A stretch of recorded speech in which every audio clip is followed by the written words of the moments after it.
ملک کا یوم آزادی ہے، 14 اگست ہے، ہمارے اس ملک کو قیامت تک آباد و شاد رکھ،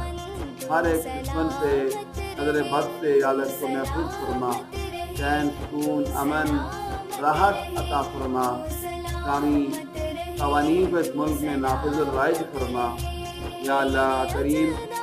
ہمارے سارے ملک کو ہر قسم کے بحرانوں سے طوفانوں سے یا اللہ نکال دے، یا اللہ رب العزت جتنے بھی اس میں بحران ہیں طوفان ہیں، مہنگائی کا طوفان ہے، باقی جتنی بد چینی ہے یا اللہ ہم سب کو دور فرما، امن کا چین کا یا اللہ گہوارہ بنا، یا اللہ رب العزت یا اللہ رب العزت ہم سب کو اپنے ملک سے محبت نصیب فرما، غیروں کی چالوں میں آنے سے ہم سب کی حفاظت فرما، ہمارے یا اللہ حکمرانوں کو نیک اور صالح بنا، ہماری عوام کو بھی نیک اور صالح بنا، ہم